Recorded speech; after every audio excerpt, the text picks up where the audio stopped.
When my manager forced me to work Christmas Day without pay, claiming it was part of being a team player, I quietly documented every violation. 6 months later, when the Department of Labor investigation results landed on his desk, his face went white as he realized I had recorded everything. The $180,000 settlement wasn't just for me. It was for every worker they had exploited, and the look of panic in corporate's eyes when they saw 23 other employees step forward was worth every sleepless night I spent building this case. Before we jump back in, tell us where you're tuning in from, and if this story touches you, make sure you're subscribed, because tomorrow, I've saved something extra special for you. The fluorescent lights in the Pinnacle Customer Solutions break room flickered as I heated up my leftover turkey sandwich from Thanksgiving 3 days ago. December 22nd, and the place felt like a pressure cooker ready to explode. The holiday schedule had been posted for weeks, and there it was in bold red letters. All senior representatives required Christmas Day coverage. This is mandatory for operational continuity. No mention of holiday pay, no discussion of compensation, just the expectation that we'd sacrifice our Christmas for the company's bottom line. I stirred my coffee and watched Mike Thompson stride across the call center floor like he owned the place. His cheap suit was wrinkled from another late night of pushing deadlines that existed only in his head, and his voice carried that particular tone of manufactured urgency that had become his signature.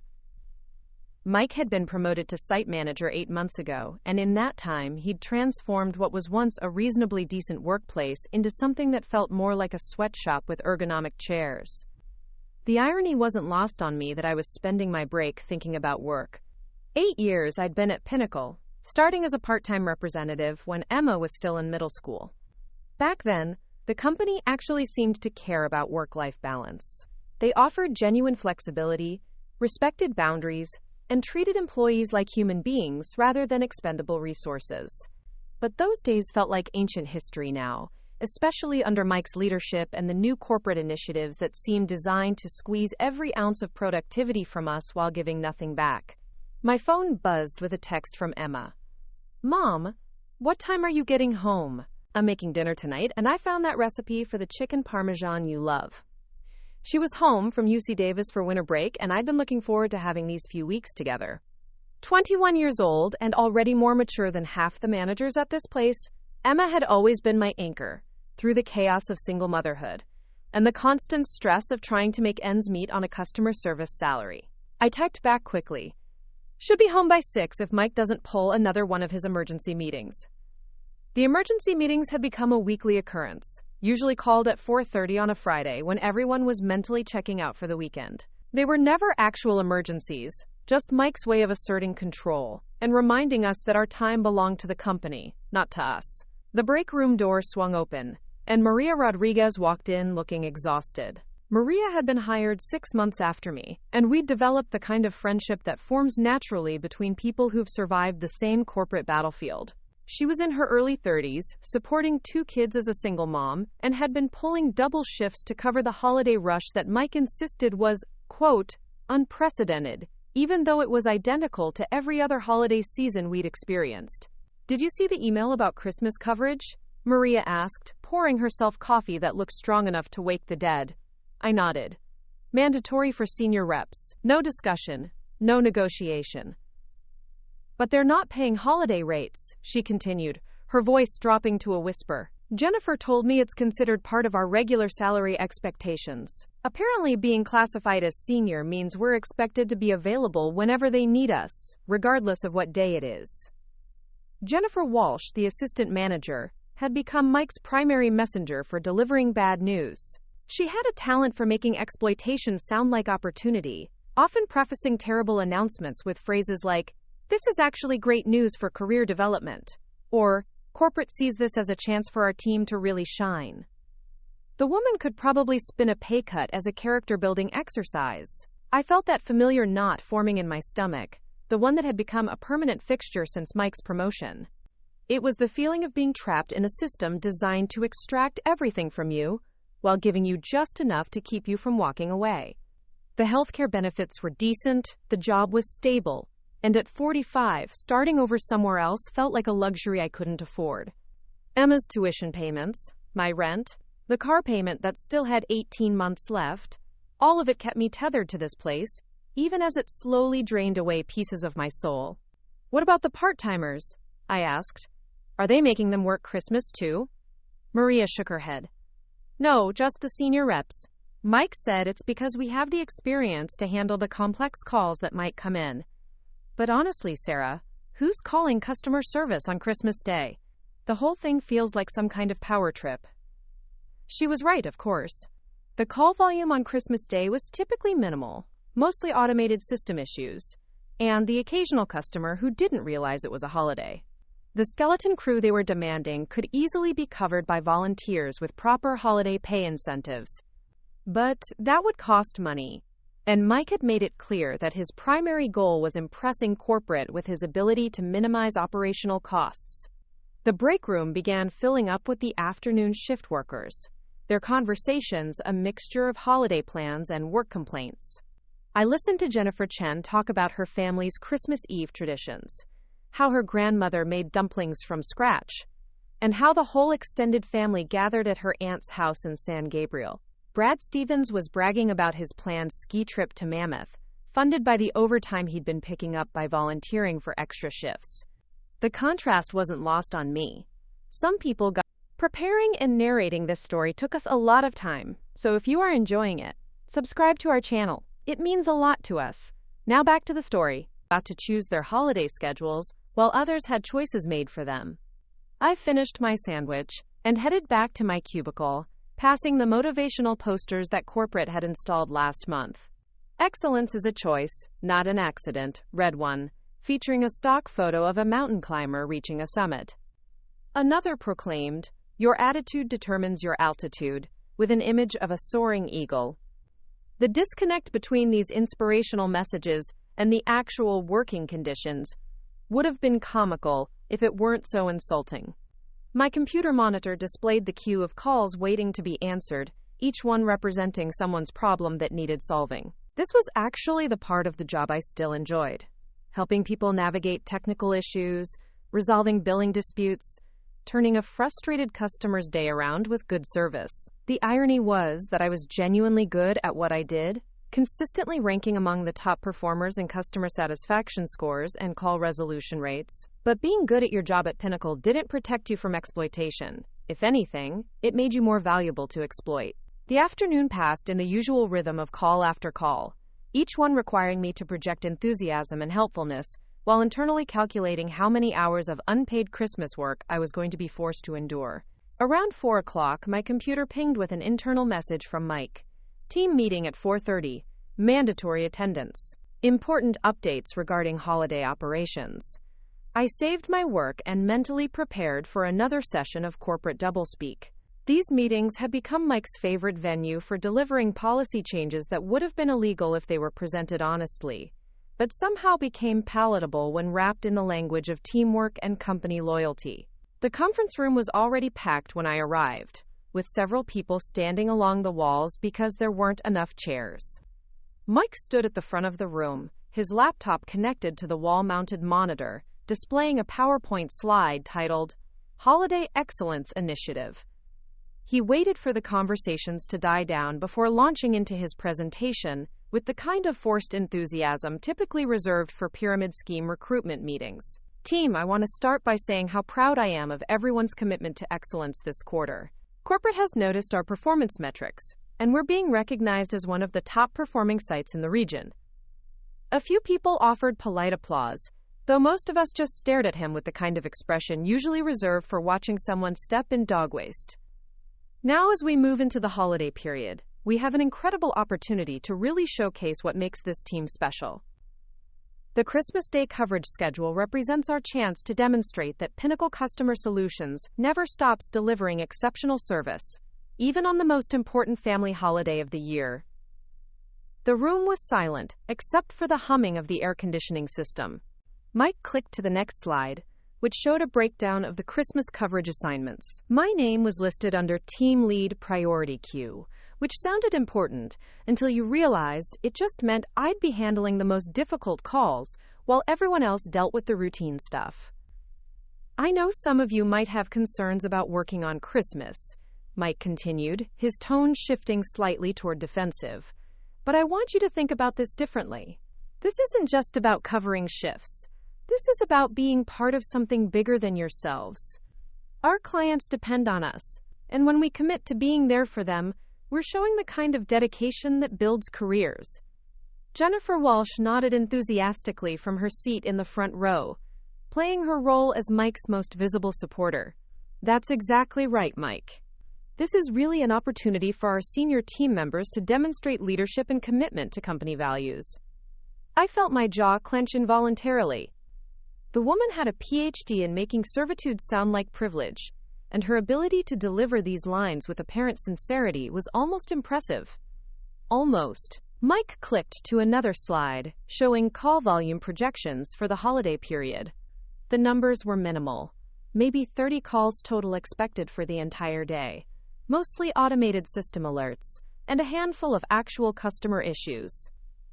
It was the kind of volume that could easily be handled by a single person with proper backup support, certainly not the 6-person crew they were demanding. Now, I want to address the compensation structure for holiday coverage, Mike said, and the room's attention sharpened immediately. Because we're classifying this as part of your senior representative responsibilities, this falls under your existing salary structure rather than hourly overtime calculations. Think of it as an investment in your professional development and a demonstration of your value to the organization. The silence that followed was deafening. Maria shifted uncomfortably in her chair next to me, and I could see several other people exchanging glances that conveyed exactly what everyone was thinking. They were asking us to work for free on Christmas Day and trying to make it sound like a favor to us. I know this might seem unusual, Mike continued, clearly sensing the room's mood, but senior positions come with senior responsibilities. Corporate has made it clear that this kind of flexibility and commitment is what separates high-potential employees from those who are just looking for a paycheck. Brad Stevens raised his hand, and Mike nodded toward him. Will there be any kind of comp time or additional benefits for the Christmas coverage? Great question, Brad. While we can't offer additional monetary compensation, everyone who participates in the Christmas coverage will receive recognition in their performance reviews, and this kind of demonstrated commitment definitely factors into promotion considerations. I felt something inside me shift, like a gear clicking into place in a machine I didn't know I was operating. The blatant manipulation of the language, the shameless attempt to rebrand wage theft as career development, the casual dismissal of our right to spend Christmas with our families, it all crystallized into a moment of perfect clarity about exactly what was happening here.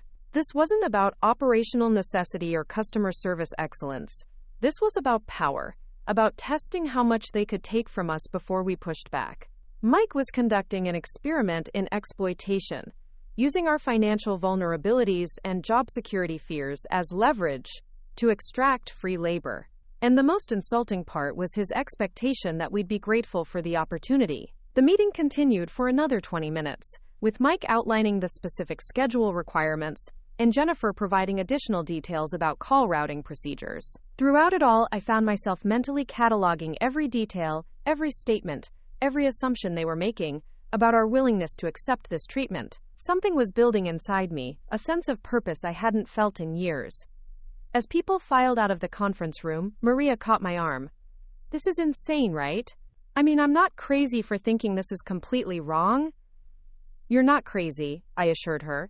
This is wage theft dressed up in corporate speak. But what can we do? I need this job, Sarah. I can't afford to make waves. I understood her position completely. The fear of retaliation, of being labeled a troublemaker, of losing the steady paycheck that kept the lights on and food on the table, these were real concerns that kept people trapped in exploitative situations. But something had changed in me during that meeting. Some line had been crossed that I couldn't uncross. Let me think about it, I told her. Maybe there are options we haven't considered. That evening, I sat at my kitchen table with Emma, picking at the chicken parmesan she'd made while telling her about the mandatory Christmas coverage. Emma listened with the kind of focused attention she'd developed during her pre-law studies, occasionally asking clarifying questions that showed she was analyzing the situation from multiple angles. Mom, that's wage theft, she said flatly when I finished explaining the situation. They can't classify mandatory work as part of your salary if it's outside your normal schedule. There are specific federal guidelines about this. I know it feels wrong, but they're saying it's part of being a senior representative.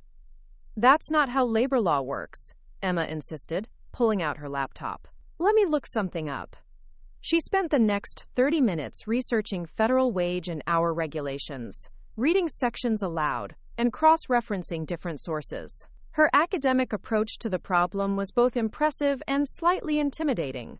Watching your daughter demonstrate expertise in areas where you feel helpless is a unique mixture of pride and humility. Look at this, she said, turning the laptop toward me. The Department of Labor has very specific guidelines about what constitutes exempt versus non-exempt work.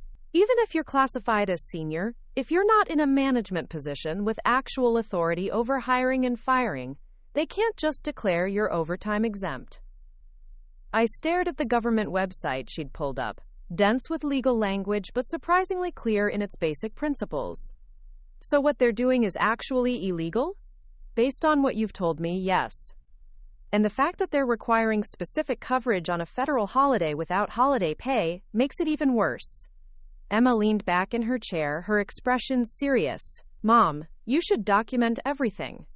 Every email, every meeting, every conversation about this policy. The idea of fighting back felt both terrifying and exhilarating. Part of me wanted to just accept the situation, work the Christmas shift, and hope that somehow things would improve on their own.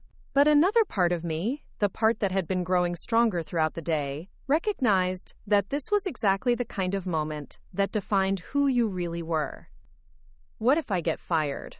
I asked. What if you don't do anything, and this gets worse? What if they start requiring weekend coverage, or extend the mandatory holiday work to other days? What if Maria gets fired because she can't afford childcare on Christmas Day? Emma had a point that cut deeper than my immediate concerns about job security. This wasn't just about me. It was about establishing a precedent that would affect every employee at Pinnacle, and probably at other companies if Mike's innovation proved successful enough to be copied elsewhere. You know what the worst part is? I said, standing up to pour myself another cup of coffee. I actually like helping people. I'm good at customer service, and I believe in doing quality work. But they're taking that dedication and twisting it into a weapon against me.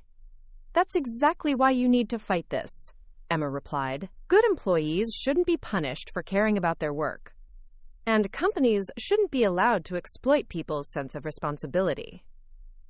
That night, I lay in bed, staring at the ceiling, thinking about the conversation with Emma and the meeting with Mike. Something fundamental had shifted in my perspective, like adjusting the focus on a camera and suddenly seeing details that had been blurry before. The pattern of exploitation wasn't new.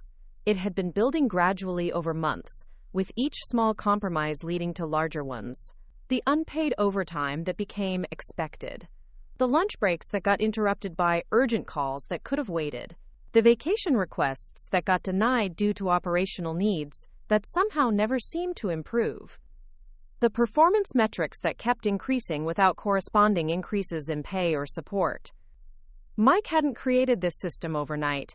He'd been implementing it piece by piece, testing our boundaries, and discovering that we'd accept almost anything if it was presented as temporary or necessary. But requiring unpaid work on Christmas Day wasn't just another boundary test. It was a declaration of ownership over our lives that went beyond the normal employer-employee relationship. They were claiming the right to determine how we spent the most important family holiday of the year, and they expected us to be grateful for the privilege. I reached for my phone and opened the voice recorder app.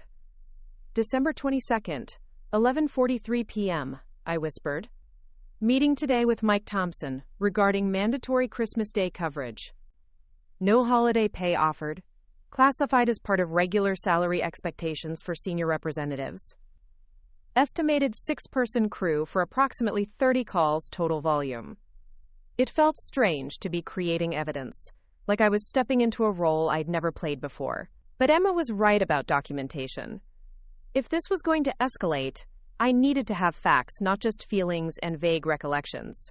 The next morning brought an email from Mike that felt like the final confirmation that this wasn't going to resolve itself through normal channels. The subject line read, Christmas coverage, final assignments and expectations. and the tone was notably more authoritarian than his usual corporate speak style. "Team," the email began, "thank you to everyone who participated in yesterday's planning meeting. Your commitment to operational excellence continues to set this site apart from other locations in our network. As we finalize Christmas Day coverage assignments, please note that this is now a firm requirement rather than a request. Any scheduling conflicts or personal concerns should have been raised during yesterday's meeting. At this point, we need full commitment from our senior team members to ensure seamless service delivery on December 25th. The email went on to outline specific arrival times, break schedules, and performance expectations for Christmas Day, treating it like any other workday except for the absence of any mention of appropriate compensation. Reading it, I felt that same clicking sensation from the day before, as if puzzle pieces were falling into place to reveal a picture I hadn't been able to see clearly until now. This wasn't incompetence or oversight. This was a calculated strategy to normalize the exploitation of dedicated employees. Mike wasn't just a bad manager stumbling through poor decisions. He was implementing a systematic approach to extracting maximum value while minimizing costs, using our financial vulnerabilities and professional dedication as leverage points. I forwarded the email to my personal account and added it to the growing file of documentation I'd started the night before. Then I did something I'd never done in 8 years of employment at Pinnacle. I started researching my rights as an employee, not just my responsibilities. The Department of Labor website became my unexpected education that weekend. Emma had printed out several pages of federal wage and hour regulations, and I spread them across my kitchen table like I was preparing for the most important exam of my life. The Fair Labor Standards Act was surprisingly clear about what constituted compensable work time, and the more I read, the more obvious it became that Pinnacle's new policies weren't just unfair. They were flagrantly illegal. I called my sister Janet on Saturday morning, needing to talk through what I was discovering with someone who knew my situation. Janet lived in Phoenix and worked as a nurse at a large hospital system, so she understood both workplace politics and the challenge of standing up to institutional power. "Sarah, honey, I've been waiting for you to reach this point for months," she said after I explained the Christmas coverage situation. "Every time we talk, you tell me about some new way they're taking advantage of you, and I keep thinking, when is she going to say enough is enough? But Janet, what if I'm wrong? What if this really is just part of the job expectations and I'm making a bigger deal out of it than it needs to be?" "Stop right there," she interrupted.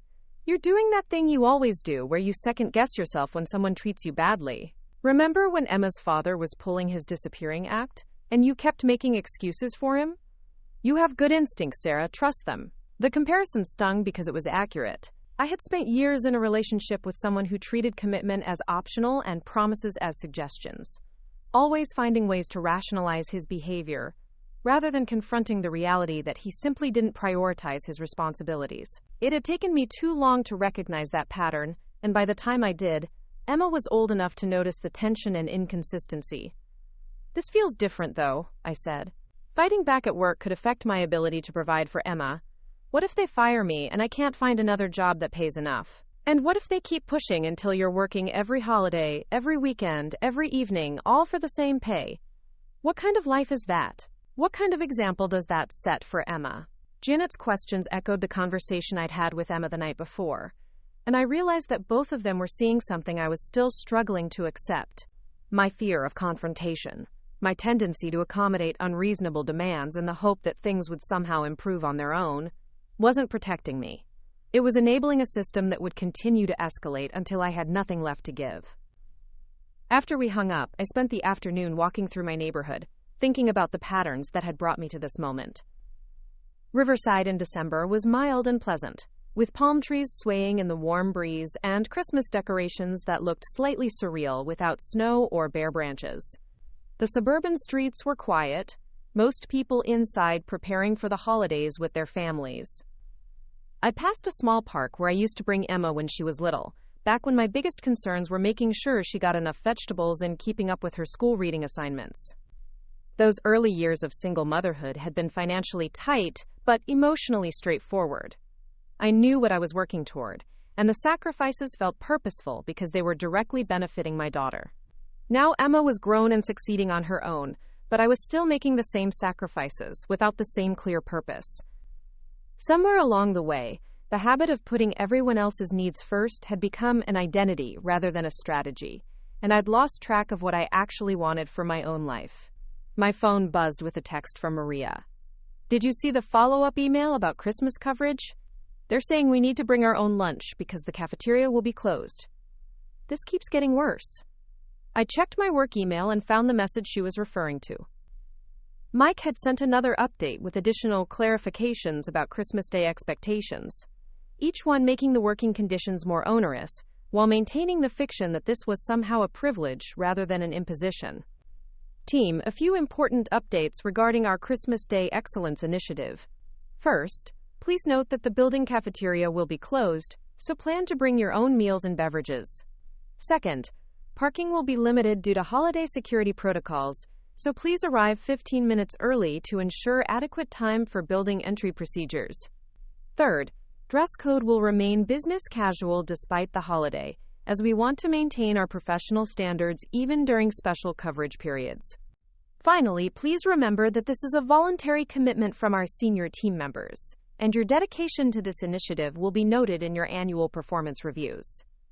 The contradiction in that final sentence was so blatant, it would have been amusing if it weren't so insulting. Mandatory voluntary commitment, the kind of oxymoron that only exists in corporate environments where words have been stripped of their actual meaning and repurposed as tools of manipulation. I screenshot the email and added it to my growing documentation file, then called Emma to update her on the latest developments. "Mom, they're making it worse on purpose," she said after I read her the email. "They're testing how much additional abuse they can pile on to see if anyone will finally push back. It's a classic power play. How do you know so much about this stuff?" "Because I'm studying to be a lawyer. And also because I've been watching you get taken advantage of at work for years. This isn't the first time they've done something like this. It's just the most obvious example." Emma was right, of course. The mandatory Christmas coverage was just the latest and most egregious example of a pattern that had been developing for months. The unpaid overtime that became expected. The lunch breaks that got interrupted by urgent matters that somehow always coincided with mealtimes. The vacation requests that got denied due to staffing needs that never seemed to improve despite the company's supposed profitability. "What would you do if you were in my position?" I asked her. "I'd document everything, file a complaint with the Department of Labor, and start looking for a new job while the investigation was pending. But more importantly, I'd stop thinking of this as just your problem. How many other people at your company are dealing with the same abuse?" The question hit me like a physical impact.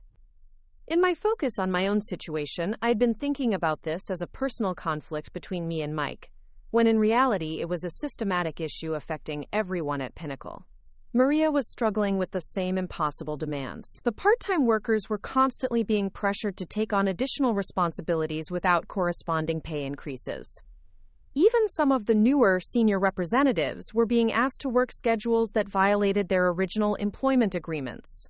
"You think I should talk to other people about organizing some kind of response? I think you should talk to other people about what's happening to them and then see if there are patterns.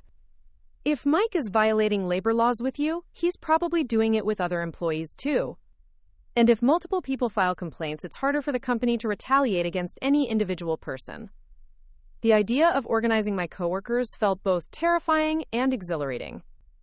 I'd never seen myself as an activist or organizer, but the more I thought about it, the more sense it made. The isolation that made each of us feel powerless to resist Mike's demands was artificial. We were only isolated because we weren't talking to each other about what was really happening. Sunday evening, I made a decision that felt like stepping off a cliff without knowing what was at the bottom. I called Maria and asked if she wanted to meet for coffee before work on Monday morning to discuss the Christmas coverage situation. "Is everything okay?" she asked, and I could hear the concern in her voice. "I think we need to talk about what's been happening at work, and I think we need to figure out what our options are." There was a long pause before she responded. "Sarah, are you thinking about fighting this?" "I'm thinking about understanding our rights and seeing if what they're doing is actually legal. I'll meet you at the Starbucks on University Avenue at 7, she said. "And Sarah?" I'm glad somebody is finally asking these questions. Monday morning brought a crisp winter sunrise and the kind of nervous energy I remembered from college before important exams. Maria was already waiting at a corner table when I arrived, looking like she hadn't slept much. We ordered our drinks and found a quiet spot where we could talk without being overheard. "I've been thinking about this all weekend," she said before I could start the conversation. "My ex-husband used to pull the same kind of manipulation tactics that Mike uses. Making unreasonable demands and then acting like you're the problem if you don't comply enthusiastically." I pulled out my phone and showed her the documentation I'd been collecting. Emma helped me research the federal labor laws, and I think what they're doing with the Christmas coverage is actually wage theft. Maria's eyes widened as she scrolled through the screenshots and voice recordings I'd compiled. "You've been documenting everything?" Emma suggested it. She said if we're going to challenge this, we need evidence, not just complaints. "We?" Maria looked up from my phone with an expression I couldn't quite read. "I mean, if you're interested in exploring options. I don't want to pressure you into anything, but Emma made a good point about this, affecting more people than just me." Maria was quiet for several minutes, staring into her coffee cup like it might contain answers to questions she'd been afraid to ask. When she finally looked up, her expression had shifted from uncertainty to something that looked like determination. "You know what I realized this weekend? I've been so focused on keeping my job that I forgot I have the right to be treated fairly at my job. My kids are watching how I handle this situation just like Emma is watching how you handle it." The parallel struck me immediately. Both of us were single mothers trying to model strength and self-respect for our children while navigating work environments that seemed designed to undermine both. The fear of financial instability was real, but so was the fear of teaching our kids that accepting mistreatment was just part of being an adult. "What if we talked to some of the other senior reps?" I suggested. "Not to organize anything formal, just to see if they're experiencing similar pressure." "Jennifer Chen mentioned last week that they've been requiring her to work late without overtime pay," Maria said. "And David Park told me his vacation request got denied even though he submitted it 3 months in advance." We spent the next 30 minutes comparing notes about conversations we'd had with other coworkers, and a pattern emerged that was both disturbing and clarifying. Mike's exploitation wasn't limited to the Christmas coverage issue. It was a comprehensive strategy affecting multiple aspects of everyone's working conditions. The mandatory unpaid overtime, the denied vacation requests, the increased performance metrics without corresponding support, the pressure to work during breaks and lunch periods. It all added up to a systematic campaign to extract maximum labor while minimizing compensation. "The thing that really gets me," Maria said as we prepared to leave for work, "is how they act like we should be grateful for the opportunity to be exploited. Like working for free on Christmas is some kind of career development opportunity." That's exactly what Emma said. "They're using our dedication against us, making us feel guilty for wanting to be paid fairly for our work." We walked into the Pinnacle building together that morning with a shared sense of purpose that felt both fragile and powerful. The fluorescent lights and institutional carpet looked the same as always, but something fundamental had shifted in how I experienced the environment. Instead of feeling trapped by circumstances beyond my control, I felt like I was gathering information for a case I was building. Mike was already at his desk when we arrived, talking loudly on the phone about quarterly performance metrics and client satisfaction scores. His voice carried across the cubicle area with its usual tone of manufactured urgency, but now I found myself listening analytically rather than emotionally. He was creating an atmosphere of constant crisis to justify the unreasonable demands he was making, using stress and confusion as management tools. I settled into my workstation and opened my computer, but instead of diving immediately into my call queue, I took a moment to observe the dynamics around me. Jennifer Chen looked exhausted, probably from the unpaid overtime Maria had mentioned. David Park was staring at his screen, with the kind of blank expression that suggested he was mentally calculating how much longer he could sustain this pace. Even Brad Stevens, who usually played the role of enthusiastic team player, seemed subdued and distracted. The morning passed in the usual rhythm of customer service calls, but I found myself paying attention to the interactions between coworkers in a way I hadn't before. During break periods, people gathered in small groups and spoke in lowered voices about scheduling conflicts, workload increases, and policy changes that seemed designed to make their lives more difficult. The conversations were fragmented and cautious, as if everyone was afraid that complaining too loudly might result in retaliation. Around 11 o'clock, Mike sent another email about Christmas coverage, This one with the subject line, Christmas Day Team Building Opportunity. The content was a masterpiece of corporate manipulation, reframing mandatory unpaid work as a chance for professional development and team bonding. Team, I wanted to take a moment to express how excited I am about our Christmas Day initiative. This represents more than just operational coverage. It's an opportunity for our senior team members to demonstrate leadership, build stronger working relationships, and show corporate the kind of dedication that sets this location apart from other sites in our network. I know the holiday season can be challenging for work-life balance, but I'm confident that everyone participating in this initiative will find it professionally rewarding and personally fulfilling. Remember, this is what distinguishes high-potential employees from those who are just looking for a paycheck. I forwarded the email to my personal account and added it to my documentation file, then walked over to Maria's cubicle. "Did you see the latest masterpiece?" I asked quietly. She nodded, her expression somewhere between disgust and disbelief. Team building opportunity. The man has no shame. I'm going to start talking to people individually about what's been happening to them. Not to organize anything yet, just to understand the scope of the problem. Be careful, Sarah. If Mike finds out you're asking questions, he might try to retaliate. The warning was well-intentioned, but it also highlighted the fundamental problem we were facing. The fear of retaliation was so pervasive that employees were afraid to even discuss their working conditions with each other. Mike had created an environment where solidarity felt dangerous and isolation felt safe, even though the opposite was actually true. That afternoon, I had brief conversations with 3 other senior representatives during break periods and lunch. Each conversation revealed additional examples of wage theft, scheduling manipulation, and policy violations that Mike had been implementing gradually over the past several months. The pattern was consistent and deliberate. He was systematically testing boundaries to see how much exploitation the staff would accept. Jennifer Chen told me about being required to attend voluntary training sessions on her days off without compensation. David Park described having his vacation requests denied unless he agreed to be available by phone for urgent matters that inevitably arose during his time off. Even Brad Stevens, when I managed to catch him away from Mike's direct oversight, admitted that the overtime expectations were becoming impossible to meet while maintaining any kind of personal life. "The thing is," David said during our conversation, "I actually like the work itself. I'm good at customer service, and I believe in helping people solve their problems. But Mike has turned this place into something that makes me dread coming to work every day." His comment resonated deeply because it captured exactly what I'd been feeling but hadn't been able to articulate. The job itself wasn't the problem.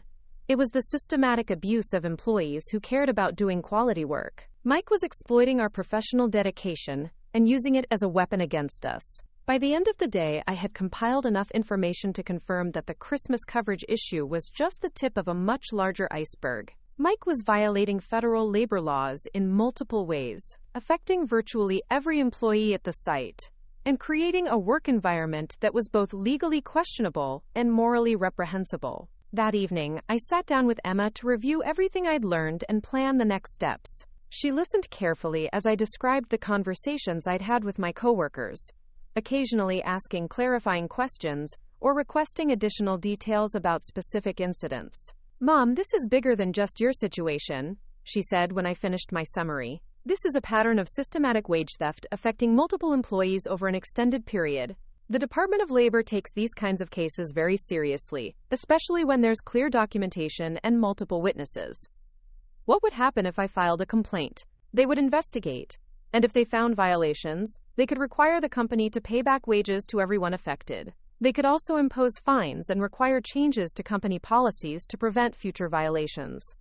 The prospect of initiating a federal investigation felt overwhelming, but Emma's confidence in the legal framework was reassuring. She had spent the weekend researching similar cases and found several examples of successful Department of Labor actions against companies that had engaged in comparable practices. "The key thing," she continued, "is that you're not doing this alone. If other employees are willing to cooperate with the investigation, it strengthens the case and provides protection against retaliation." What kind of protection? Federal law prohibits employers from retaliating against employees who file complaints about wage and hour violations. If they fire you or reduce your hours or change your working conditions because you filed a complaint, that's a separate violation that can result in additional penalties. I spent Tuesday morning reaching out to the coworkers I'd spoken with the day before, asking if they would be willing to meet after work to discuss our options. The response was more positive than I'd expected.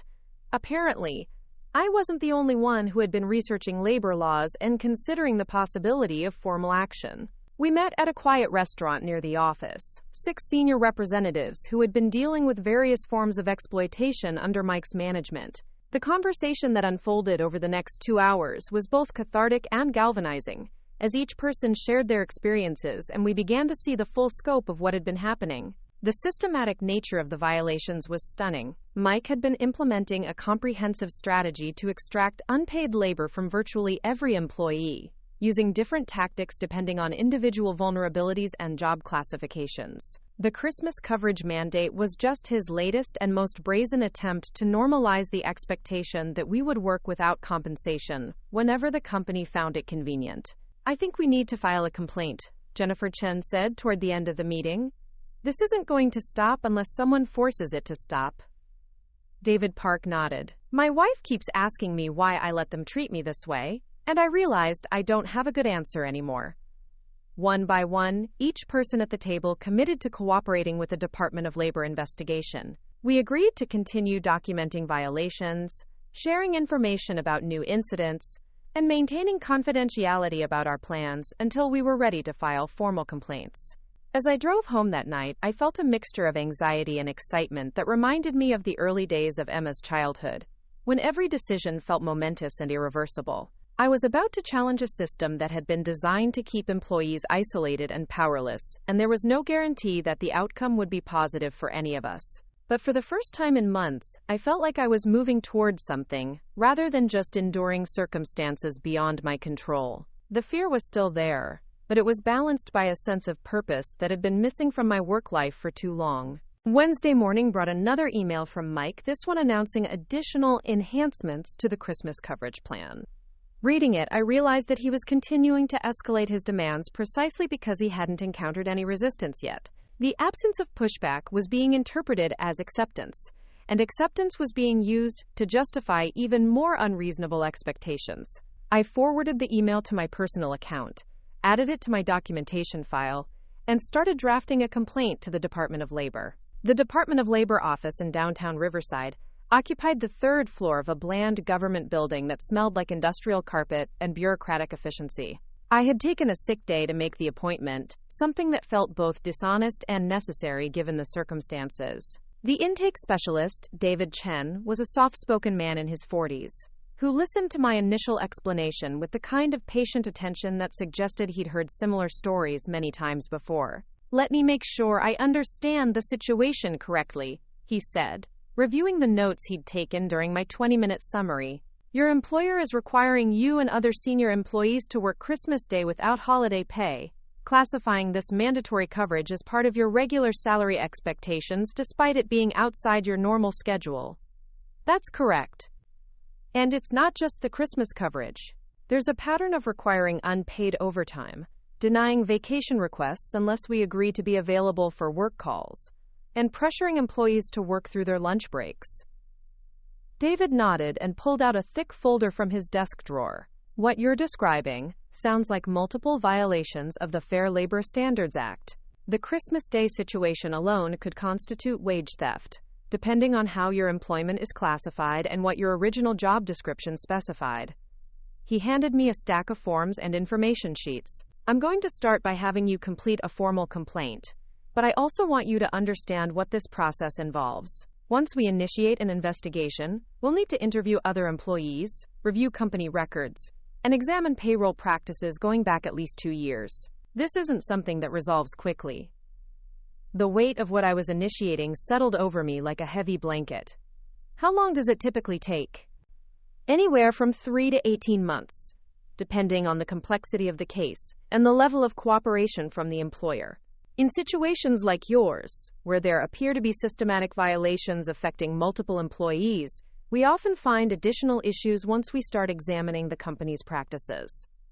David explained the investigation process in detail, emphasizing that federal law prohibited retaliation against employees who filed complaints. He also mentioned that if the investigation confirmed violations, the company would be required to pay back wages to all affected employees, potentially going back several years. The key thing for you to understand, he said, is that this isn't just about your individual situation anymore. Based on what you've told me, we're likely looking at a pattern of violations that affects multiple employees. That means the potential back wages could be substantial. I spent the next 2 hours completing paperwork and providing detailed information about Mike's policies, the Christmas coverage mandate, and the experiences of my coworkers. David took careful notes and asked specific questions about dates, times, and witnesses to various incidents. One more thing, he said, as I prepared to leave. I strongly recommend that you and the other employees continue documenting any new violations. Keep copies of all emails, record any verbal instructions about unpaid work, and maintain detailed logs of your actual hours worked versus what you're paid for. Driving back to work, I felt a mixture of relief and terror that reminded me of the day I'd finally filed for divorce from Emma's father. There was something simultaneously liberating and frightening about formally challenging a system that had been controlling my life, and I wasn't sure whether the outcome would justify the risk I was taking. The afternoon passed in a haze of customer service calls and nervous energy. Every time Mike walked past my cubicle or sent an email to the team, I wondered if he somehow knew what I'd done that morning. The paranoia was probably irrational, but the stakes felt higher now that I'd initiated a process I couldn't control or reverse. Around 4 o'clock, Maria stopped by my desk with a concerned expression. "How did your doctor's appointment go?" She asked loudly enough for nearby coworkers to hear, then lowered her voice. "Did you do it?" I nodded slightly and mouthed later while pretending to focus on my computer screen. The need for secrecy felt absurd, but David had emphasized the importance of maintaining confidentiality until the investigation was officially underway. The rest of the week crawled by with agonizing slowness. Mike continued sending updates about Christmas coverage, each one more presumptuous than the last. Thursday's email included a detailed schedule showing which employees would cover specific time slots, treating our unpaid labor like a normal staffing arrangement. Friday brought a message about team-building activities planned for Christmas Day, including a potluck lunch that employees were expected to organize and fund themselves. "I can't believe he's making us bring food to our own exploitation party," Maria muttered during our lunch break Friday. "It's like he's trying to see how ridiculous he can make this before someone finally snaps." "Maybe that's exactly what he's doing," I replied. "Maybe he's testing boundaries to see how much he can get away with before implementing these policies company-wide." The thought was disturbing but plausible. Mike had been promoted to site manager as part of a corporate initiative to improve operational efficiency, which was code for reducing labor costs while maintaining service levels. If his strategies proved successful at our location, there was no reason to think they wouldn't be implemented at other Pinnacle sites. That weekend, Emma helped me organize all the documentation I'd been collecting, creating digital copies of everything, and establishing a systematic filing system. We had emails, voice recordings, photographs of posted schedules, and detailed notes from conversations with coworkers. The evidence was overwhelming, but Emma insisted on being thorough. "The more organized your documentation is, the easier it will be for the investigators to understand the scope of the violations," she explained. "And if this goes to court, having everything properly cataloged could make the difference between a successful case and a dismissed complaint." "You really think this could end up in court?" "If the company fights the Department of Labor findings, yes. But most employers settle these cases rather than face the publicity and additional penalties that come with prolonged litigation." Monday morning brought devastating news that changed the entire dynamic of our situation. Jennifer Chen called in sick, and by noon, rumors were circulating that she'd been hospitalized with stress-related symptoms. The details were unclear, but apparently she'd collapsed at home Sunday night and was being treated for what doctors suspected was a panic attack. Mike's response to Jennifer's absence was characteristic of his management style. Instead of expressing concern for her health or acknowledging that workplace stress might be a contributing factor, he sent an email announcing that her Christmas Day shift would be redistributed among the remaining senior representatives. Team, Due to an unexpected scheduling conflict, we'll need to adjust our Christmas coverage assignments. Each remaining team member will need to extend their coverage window to ensure continuous service delivery. I know this represents additional commitment from everyone, but this is exactly the kind of challenge that separates exceptional employees from average performers. The casual cruelty of the message was breathtaking. Jennifer was in the hospital, possibly due to work-related stress, and Mike's primary concern was redistributing her unpaid labor among the rest of us. He was treating a medical emergency as a minor inconvenience that required us to sacrifice even more of our Christmas day. I forwarded the email to David Chen at the Department of Labor, along with a detailed explanation of Jennifer's situation and the connection between her hospitalization and the workplace stress Mike had been creating.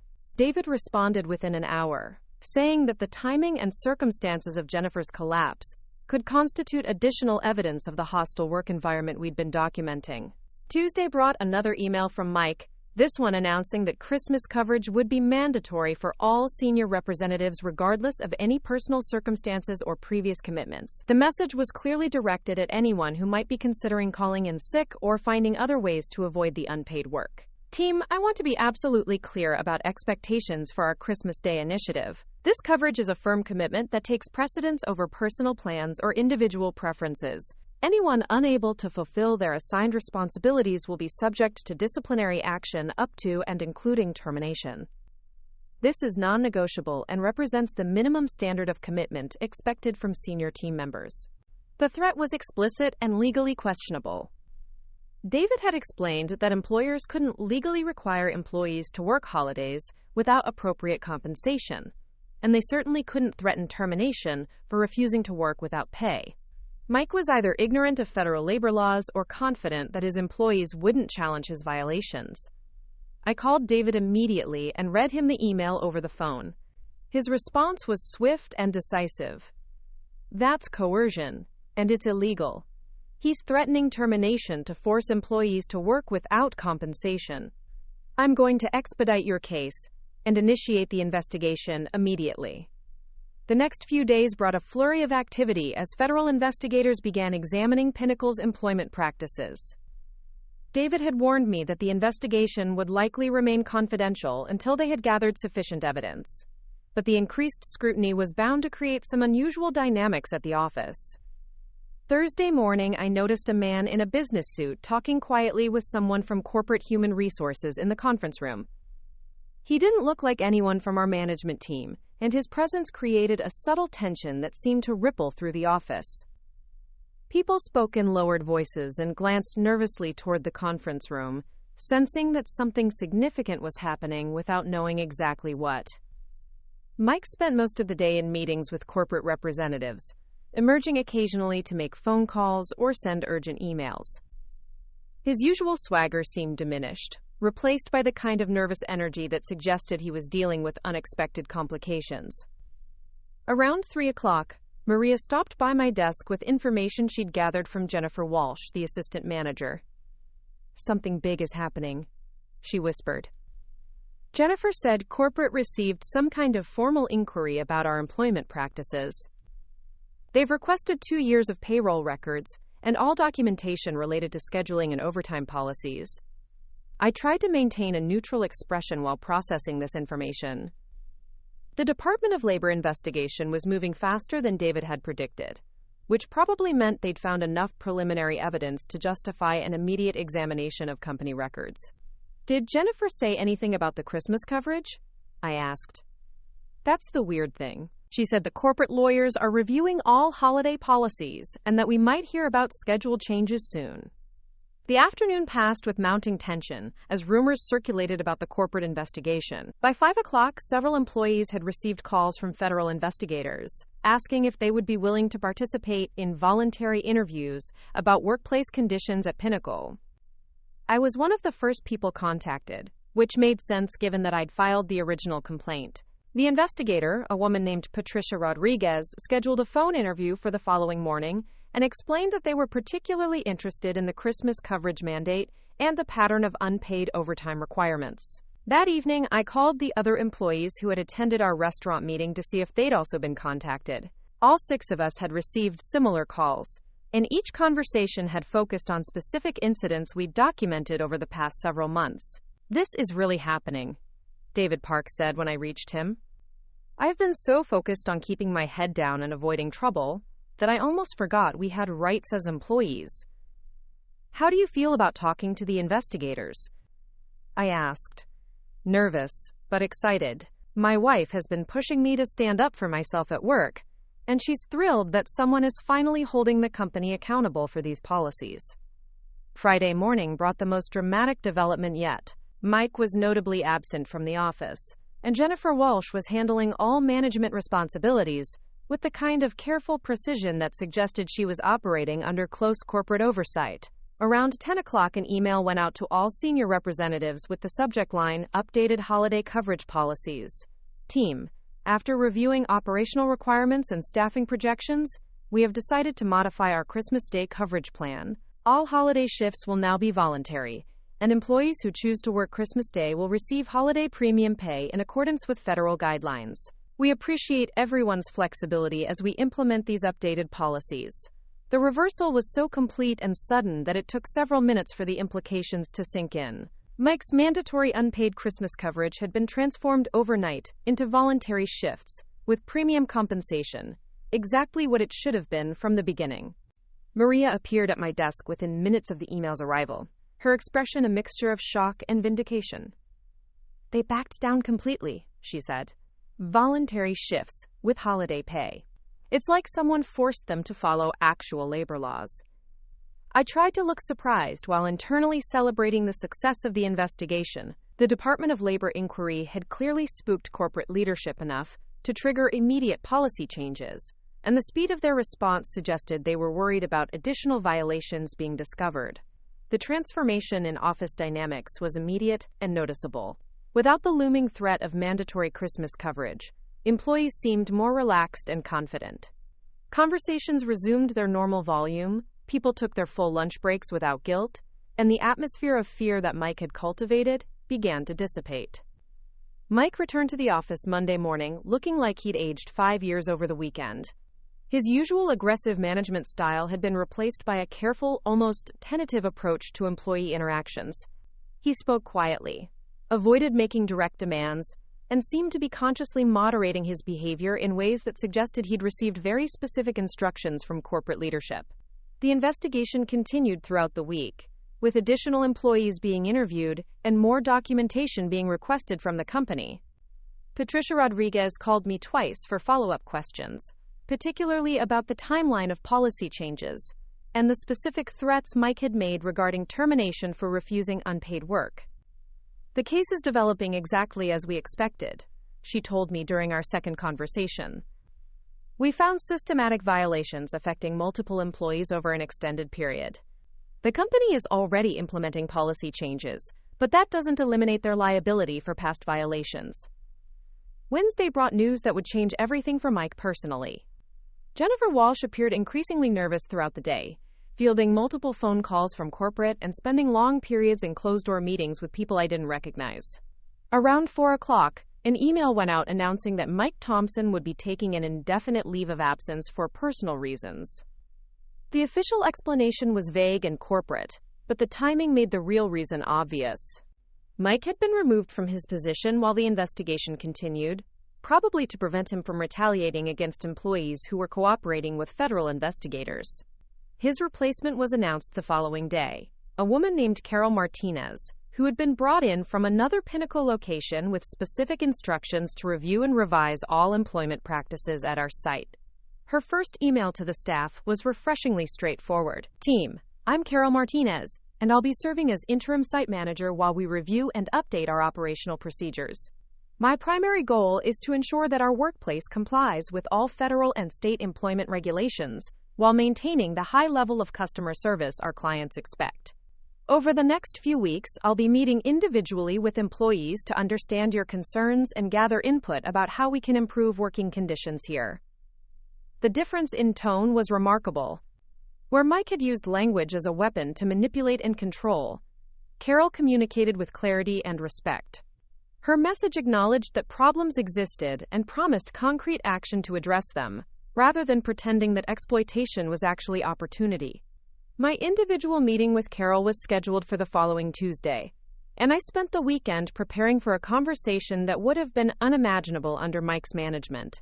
For the first time in months, I felt like I was going to be speaking with someone who actually wanted to hear about problems rather than punish people for raising them. The transformation at Pinnacle was happening faster than anyone had expected, but the Department of Labor investigation was far from over. Patricia Rodriguez had explained that documenting the violations was only the first step. Determining appropriate penalties and back wages would require additional analysis of payroll records and employment contracts. The good news, she told me during our most recent conversation, is that the company is cooperating fully with the investigation.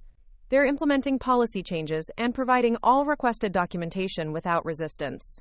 That usually means they recognize they have significant liability and want to minimize additional penalties.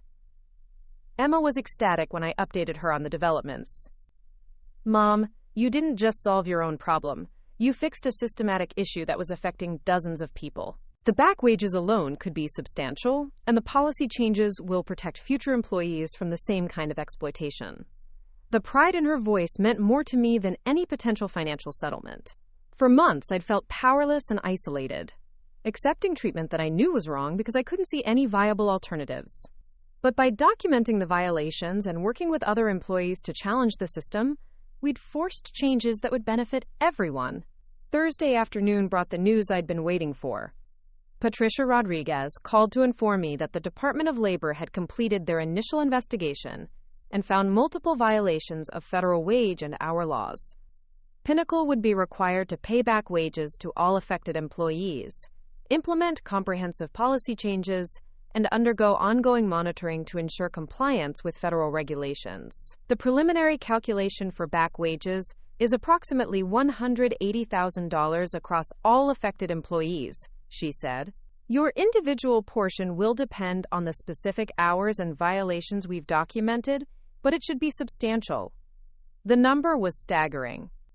I'd known that Mike's policies were costing employees money, but seeing the total financial impact made the scope of the exploitation clear. $180,000 represented hundreds of hours of unpaid labor stolen from workers who were already struggling to make ends meet. But beyond the financial implications, the investigation had achieved something more important. It had demonstrated that employees didn't have to accept illegal treatment just because challenging it felt risky. The fear of retaliation that had kept all of us isolated and powerless was real, but federal law provided protections that actually worked when people were brave enough to use them. Friday brought Mike's final appearance at the office. He came in early, before most employees arrived, and spent an hour cleaning out his desk while corporate security waited nearby. I watched through the break room window as he carried a cardboard box to his car, looking diminished and defeated in a way I'd never seen before. There was no satisfaction in his downfall, only a sense of relief that his reign of exploitation had ended. Mike wasn't evil, just a man who had been given power and used it badly, testing boundaries until someone finally forced him to respect the law. His removal sent a clear message to every employee at Pinnacle. The company was serious about creating a workplace that followed federal regulations and treated people fairly. Carol Martinez gathered the entire staff for a meeting that afternoon, her first all-hands address since taking over as interim manager. Her message was direct and reassuring. I want everyone to understand that the previous management approach at this location was unacceptable and will not be tolerated moving forward. We're implementing new policies that comply with all federal and state employment laws, and we're committed to creating a workplace where people are treated with respect and compensated fairly for their time. She outlined specific changes that were taking effect immediately. Overtime would be paid according to federal guidelines, vacation requests would be processed fairly without work-related conditions, and holiday coverage would always be voluntary with appropriate premium compensation. Most importantly, she concluded, anyone who has concerns about workplace conditions or potential violations should feel free to bring those concerns directly to me or to Human Resources without fear of retaliation. This company is committed to following the law and treating employees fairly. The applause that followed was genuine and sustained, reflecting not just approval of Carol's message, but relief that the toxic atmosphere Mike had created was finally being addressed. For the first time in months, the office felt like a place where people could do good work without constantly worrying about exploitation or abuse. As I drove home that evening, I reflected on how dramatically my situation had changed in just a few weeks. The Christmas coverage that had seemed like an insurmountable problem had become the catalyst for systematic reform that would benefit every employee at Pinnacle. The fear and isolation that had made Mike's exploitation possible had been replaced by solidarity and legal protection that actually worked. Most importantly, I discovered that challenging an unjust system wasn't as hopeless as it had seemed when I was facing it alone. By documenting violations, working with coworkers, and using the legal protections that existed, we'd forced changes that had seemed impossible just a month earlier. The Department of Labor investigation was still ongoing, and there would likely be additional developments as the case moved toward final resolution. But the immediate crisis had been resolved, and the lessons learned would stay with me regardless of what happened next. Sometimes the most important battles are the ones you fight not just for yourself, but for everyone who comes after you.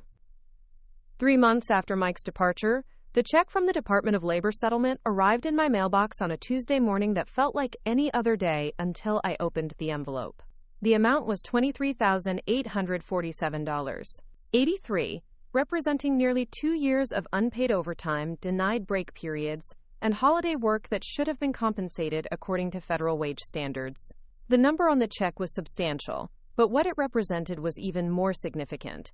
Validation that the system I'd challenged was indeed broken, and that fighting back had been the right choice. I sat in my kitchen staring at the check for several minutes, thinking about all the times I'd convinced myself that accepting unfair treatment was just part of being a responsible adult. The money would help with Emma's remaining tuition payments and allow me to build an emergency fund that would provide genuine security rather than the false security of staying quiet about workplace violations. But beyond the financial impact, the settlement represented something I'd never experienced before: the satisfaction of standing up for principles and winning. Emma was home for spring break when the settlement arrived, and her reaction to the news was everything I could have hoped for. She whooped with excitement when I showed her the check, then immediately started calculating how the money would affect our financial situation. "Mom, this changes everything," she said, pulling up her laptop to run numbers. "With this settlement, you can actually afford to take some risks with your career. You don't have to stay at Pinnacle forever, just because you need the steady paycheck." The observation was accurate and slightly terrifying. For years, financial insecurity had been my primary reason for accepting unacceptable working conditions. The fear of not being able to pay rent or cover Emma's education expenses had made me willing to tolerate almost any level of exploitation as long as the paychecks kept coming. But the settlement, combined with Emma's impending graduation and entry into her own career, meant I had options I'd never had before. "I've actually been thinking about that," I admitted. "Carol has been great to work for, and the new policies have made Pinnacle a completely different place. But I keep wondering what else might be possible if I weren't so focused on just surviving. What kind of other possibilities?" I'd been hesitant to voice the idea that had been growing in my mind over the past month, partly because it seemed too ambitious, and partly because it represented such a dramatic departure from the safe, predictable path I'd been following for years. Patricia Rodriguez mentioned that the Department of Labor sometimes hires investigators with real-world experience in workplace violations. People who understand what it's like to be on the receiving end of wage theft and employment law violations. Emma's eyes lit up with the kind of excitement I remembered from her childhood when she discovered something that perfectly matched her interests. "Mom, that would be incredible. You'd be helping other workers in the same situation you were in. It would mean starting over in a completely different field at age 45, and there's no guarantee I'd be good at it, or that they'd even be interested in hiring me." "Are you kidding? You documented a complex case involving multiple violations across dozens of employees, organized coworkers to cooperate with an investigation, and helped secure a 6-figure settlement. You're exactly the kind of person they need." Emma's confidence was infectious, but the practical concerns were real. Changing careers would mean leaving the customer service skills I developed over 8 years and learning an entirely new set of professional competencies. It would also mean giving up the security of a known workplace environment for the uncertainty of federal employment. That afternoon, I walked through the same neighborhood where I'd made the decision to challenge Mike's policies. thinking about how dramatically my perspective had changed over the past few months. The suburban streets looked the same, but I felt like a completely different person navigating them. The woman who had accepted mandatory unpaid Christmas coverage because she was afraid of losing her job had been replaced by someone who understood that workers had rights and that those rights were worth defending.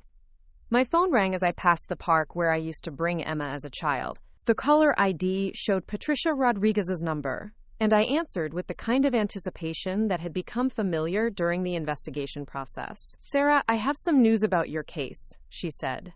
"We've just finalized the last of the individual settlements, and I wanted to let you know that the total recovery for all affected employees was $247,000. Your case was the catalyst for one of the most successful wage theft investigations we've handled in this region. The number was staggering. Nearly $250,000 in stolen wages recovered for workers who had been convinced they had no recourse against employer exploitation. The financial impact was significant, but the precedent was even more important. Companies in the region now knew that wage theft would be investigated and penalized, not ignored. There's something else," Patricia continued. "My supervisor asked me to mention that we're always looking for experienced investigators, particularly people with first-hand knowledge of workplace violations. If you're ever interested in exploring opportunities with the Department of Labor, I'd be happy to discuss what that might involve."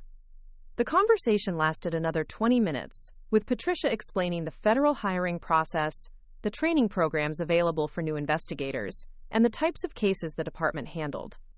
By the time we hung up, I had enough information to seriously consider whether this career change made sense for my situation.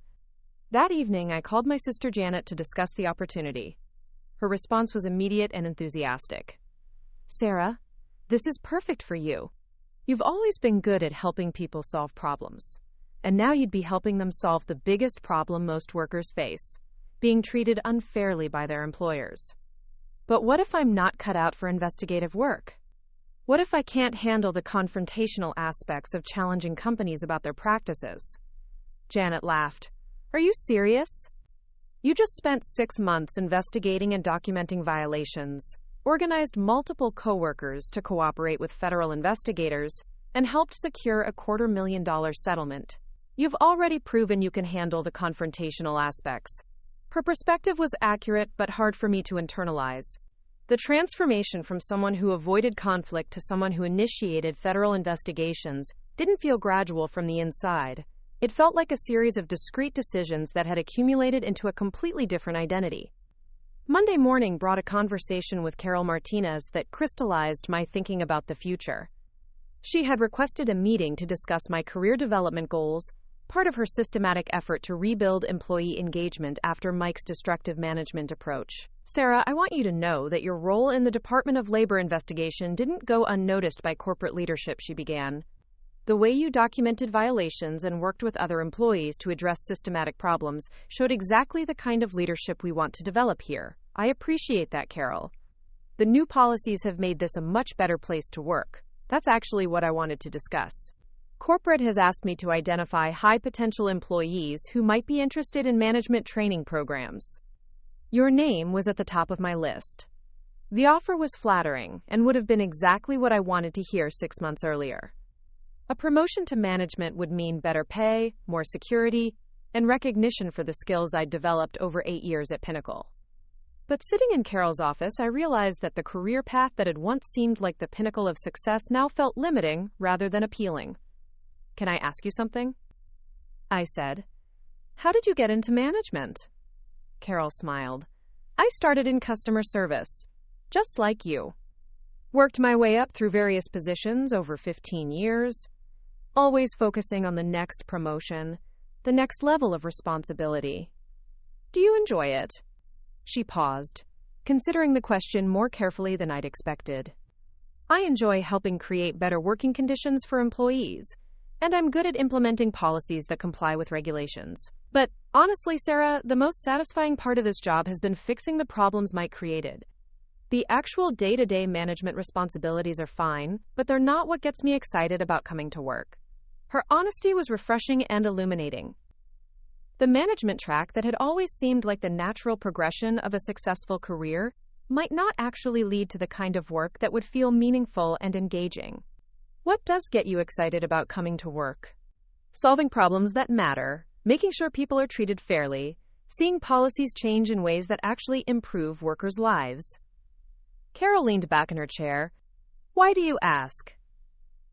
I explained the conversation with Patricia Rodriguez and the possibility of working for the Department of Labor. Carol listened with the kind of attention that suggested she was genuinely interested in my career development, rather than just trying to retain a valuable employee. That sounds like an incredible opportunity, she said when I finished explaining the federal investigator position. And honestly, it sounds like work that would be much more aligned with what you've demonstrated you're passionate about. You wouldn't be upset if I left Pinnacle? Sarah, I'd be thrilled if you took a job that let you help other workers in the same situation you were in here. The skills you've developed and the experience you've gained would be invaluable in that kind of role. The conversation with Carol removed the last obstacle to seriously pursuing the federal position. If my current manager thought the career change made sense and would support my decision, then the practical concerns about leaving a stable job were less significant than the opportunity to do work that felt genuinely meaningful. That afternoon, I called Patricia Rodriguez and asked about the application process for becoming a Department of Labor investigator. She walked me through the requirements, timeline, and training program, emphasizing that my experience with the Pinnacle case would be considered valuable background for the position. The federal hiring process can take several months, she warned. But if you're serious about this, I'd encourage you to apply soon. We need people who understand workplace violations from the employee perspective, and your documentation skills and ability to work with multiple parties would translate directly to investigative work. Over the next week, I completed the federal employment application, a process that was more complex and detailed than anything I'd encountered in the private sector. The questions asked about specific experiences, skills, and educational background, but also about motivation and commitment to public service. Answering them required me to think carefully about why I wanted to make this career change and what I hoped to accomplish in the role. Emma helped me draft the essays required for the application, bringing her pre-law analytical skills to bear on questions about conflict resolution, investigative methodology, and commitment to enforcing federal regulations. Working with her on the application felt like a collaboration between equals rather than a parent asking for help from a child, another indication of how much had changed in both our lives over the past year. Mom, reading your responses to these questions, I'm struck by how much you've grown, she said as we reviewed the final draft. 6 months ago, you were someone who avoided conflict and accepted unfair treatment because you were afraid of the consequences. Now you're applying for a job that's literally about challenging employers who violate workers' rights. The transformation she described was accurate, but hadn't felt dramatic while it was happening. Each step in the process, documenting violations, talking to coworkers, filing the complaint, cooperating with the investigation, had felt like a natural response to the immediate situation, rather than part of a fundamental change in my identity and capabilities. 2 weeks after submitting the application, I received an email requesting a phone interview with a panel of Department of Labor supervisors. The interview was scheduled for the following Friday, giving me a week to prepare for what felt like the most important professional conversation of my career. I spent the week reviewing federal employment regulations, researching the department's current priorities, and practicing answers to questions about my experience with the Pinnacle investigation. Emma conducted mock interviews with me, playing the role of stern federal supervisor and asking probing questions about my motivation and qualifications. The key thing to remember, she said after one particularly challenging practice session, is that you're not asking them for charity. You have specific skills and experience that would be valuable to their mission. This is a conversation between professionals about whether there's a good fit. The interview itself was more conversational than I'd expected. The 3 supervisors asked detailed questions about the Pinnacle case, my approach to documentation and evidence gathering, and my understanding of federal wage and hour regulations. But they also seemed genuinely interested in my perspective as someone who had experienced workplace violations firsthand. One of the challenges we face, explained the lead supervisor, is that many of our investigators have excellent legal and analytical skills but limited experience with the actual dynamics of exploitative workplaces. Your background would bring a different perspective to our casework. The interview lasted 90 minutes and covered everything from specific investigative techniques to my long-term career goals. By the end of the conversation, I felt confident that I'd represented my qualifications accurately and honestly, regardless of whether the panel decided I was the right fit for the position. 3 weeks later, I received a conditional job offer from the Department of Labor, pending the completion of a background investigation and security clearance process. The salary was comparable to what I earned at Pinnacle, but the benefits were better, and the work would be focused on exactly the kinds of issues I'd become passionate about addressing. I accepted the offer immediately and submitted my 2 weeks' notice to Carol Martinez the following Monday. Her response was everything I could have hoped for: genuine excitement about my new opportunity and full support for the transition. "This is exactly the kind of career move that gives me hope for the future of workplace relations," she said. "Having someone with your experience working to protect other employees from the kinds of violations we dealt with here will make a real difference." My last day at Pinnacle was unlike any job departure I'd experienced before. Instead of the usual mixture of relief and anxiety that comes with leaving a position, I felt a sense of completion and anticipation. The workplace that had once felt like a trap had become a launching pad for a career focused on protecting workers' rights. Maria Rodriguez, who had become one of my closest friends during the investigation process, organized a small farewell gathering in the break room. Several of the employees who had participated in the Department of Labor case attended, along with other coworkers who had benefited from the policy changes that resulted from our complaint. "Sarah, what you did here changed all of our lives," Maria said during her impromptu speech. "You showed us that we didn't have to accept unfair treatment, and you gave us the courage to stand up for ourselves. That's a legacy that will outlast any of the specific policy changes." The gathering was brief but meaningful, representing the kind of genuine workplace community that had been impossible under Mike's management, but had flourished under Carol's leadership. Looking around the room at people who had become allies and friends, I realized that the most important outcome of the investigation hadn't been the financial settlement. It had been the discovery that collective action could create positive change. 6 months into my new role as a Department of Labor investigator, I received a call that brought the Pinnacle story full circle. Patricia Rodriguez had been assigned a new case involving a company in Orange County that was requiring employees to work holidays without compensation, and she wanted my assistance with the investigation. "The violations are almost identical to what you documented at Pinnacle," she explained. "Mandatory unpaid overtime, denied vacation requests, and threats of termination for employees who refuse to work without appropriate compensation. What do you need from me?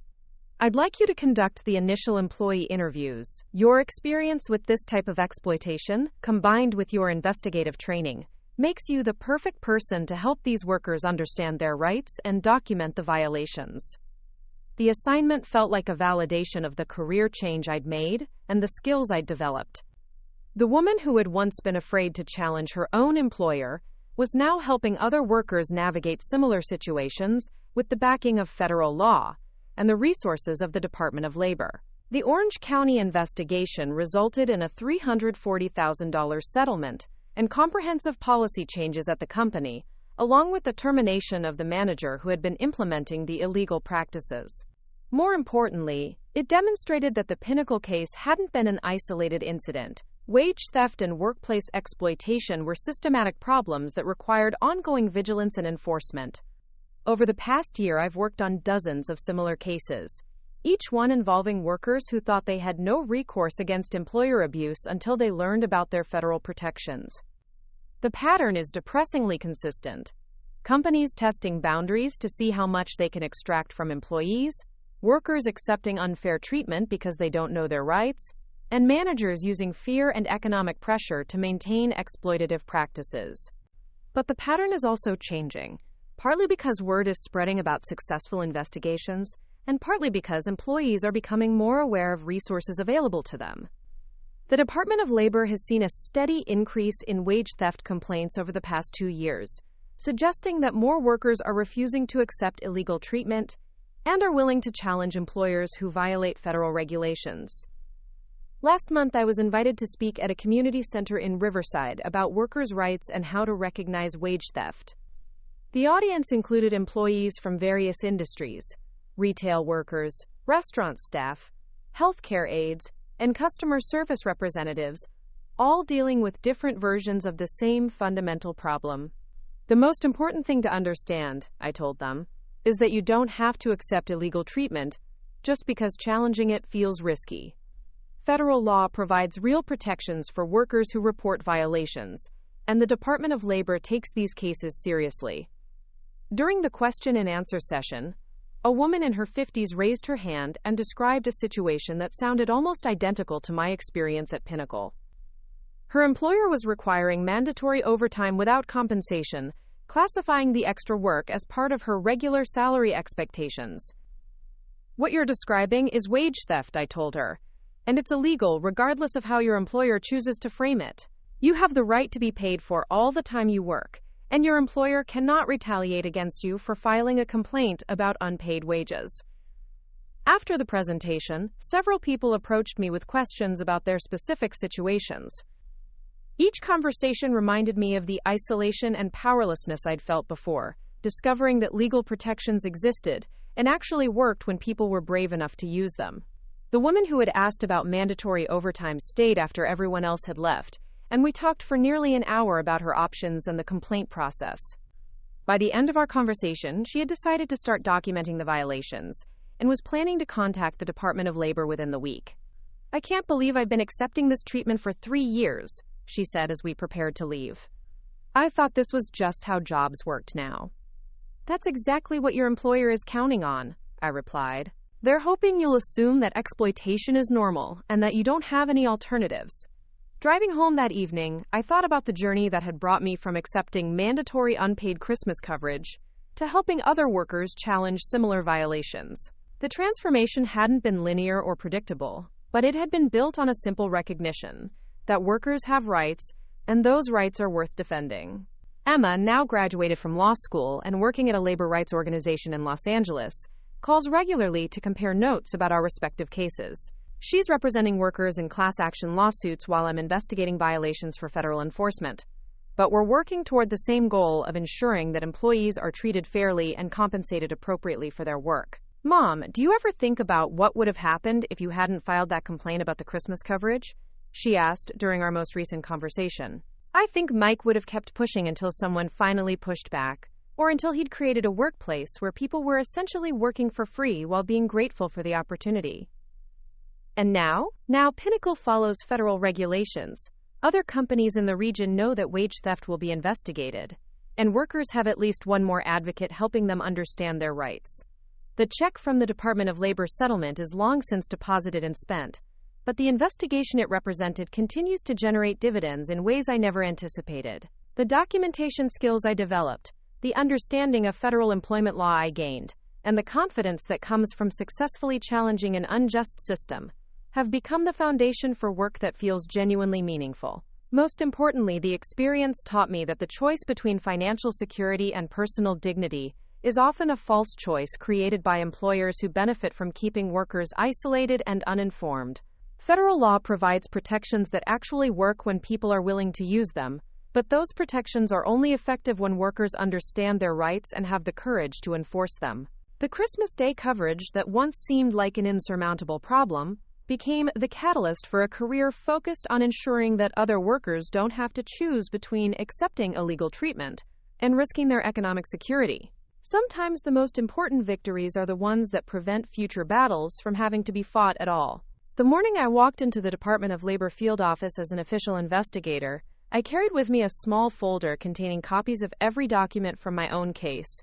The emails, the voice recordings, the settlement paperwork that had changed not just my life, but the lives of 23 other employees. 6 months of intensive training had prepared me for this moment, but nothing could have prepared me for the emotional weight of sitting across from workers whose stories mirrored my own experience at Pinnacle. My first case involved a small restaurant chain in San Bernardino, where servers were being forced to share their tips with kitchen staff, while management pocketed a percentage for, quote, administrative costs. The practice was illegal under federal law, but the employees didn't know their rights and were afraid to complain because most of them were working multiple jobs just to survive. When I interviewed Rosa Mendez, a single mother working double shifts to support her 3 children, she broke down crying as she described how the tip-sharing policy had reduced her weekly income by nearly 40%. "I thought this was just how restaurants worked," she said, wiping her eyes with a tissue. "I never imagined I could do anything about it." Sitting in that small interview room, Listening to Rosa describe the same feelings of powerlessness and financial desperation I'd experienced at Pinnacle, I understood why Patricia Rodriguez had been so confident about my suitability for this work. The technical aspects of labor law could be taught, but the ability to connect with workers who felt trapped by circumstances beyond their control came from having lived through similar experiences. Rosa, what your employer is doing is wage theft, I explained, showing her the federal regulations that protected her tips from unauthorized deductions. They cannot take money from your tips for any reason other than legitimate tip pooling with other tipped employees. And they certainly cannot retaliate against you for filing a complaint about this practice. Over the next 3 weeks, I interviewed 15 employees at various locations of the restaurant chain, documenting a systematic pattern of wage theft that had been going on for over 2 years. The total amount stolen from workers exceeded $180,000, money that should have gone to people who were already struggling to make ends meet in one of California's most expensive regions. The investigation moved quickly because the evidence was overwhelming, and the restaurant's corporate lawyers recognized they had no viable defense against the documented violations. Within 6 weeks, we had secured a settlement that required full restitution to all affected employees, implementation of proper tip handling procedures, and ongoing monitoring to ensure compliance with federal wage laws. Rosa received a check for $8,200 in back wages, money that allowed her to catch up on overdue bills and create an emergency fund for the first time in her adult life. But more importantly, she had learned that workers possessed rights that could be enforced through legal channels, and that knowledge spread throughout her community as she shared her experience with friends and family. "You saved my family," she told me when the settlement checks were distributed. "Not just because of the money, but because you showed me I didn't have to accept being cheated." The restaurant case became a template for dozens of similar investigations I would conduct over the following months. Each case involved slightly different violations: unpaid overtime in a manufacturing plant, illegal deductions from paychecks at a retail chain, mandatory off-the-clock work at a healthcare facility, but the underlying dynamics were always the same. Employers were testing boundaries to see how much they could extract from workers, and employees were accepting illegal treatment because they didn't know their rights or were afraid of retaliation. My background as someone who had been on the receiving end of wage theft became an asset in every investigation. Workers who might have been hesitant to trust a federal investigator with no personal experience of exploitation were willing to open up when they learned about my history at Pinnacle. The credibility that came from having successfully challenged an abusive employer made it easier for other workers to believe that fighting back was possible. 3 months into my new career, I received a call that brought the Pinnacle story full circle in an unexpected way. Mike Thompson, my former manager who had been fired during the Department of Labor investigation, had been hired as operations director at a logistics company in Phoenix. Within weeks of his arrival, employees were reporting the same pattern of mandatory unpaid overtime and threatened termination for refusing to work without compensation. "The violations are almost identical to what you documented at Pinnacle," explained Tom Bradley, the investigator assigned to the Phoenix case. The employees specifically mentioned that their new manager had bragged about implementing successful cost reduction strategies at his previous position. The irony was stunning. Mike had learned nothing from being fired and having his labor law violations exposed in a federal investigation.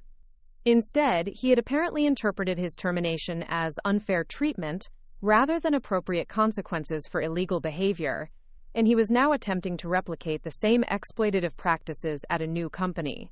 "Would you be willing to consult on this case?" Tom asked. "Your familiarity with his methods and the specific violations he tends to implement could be valuable for the investigation."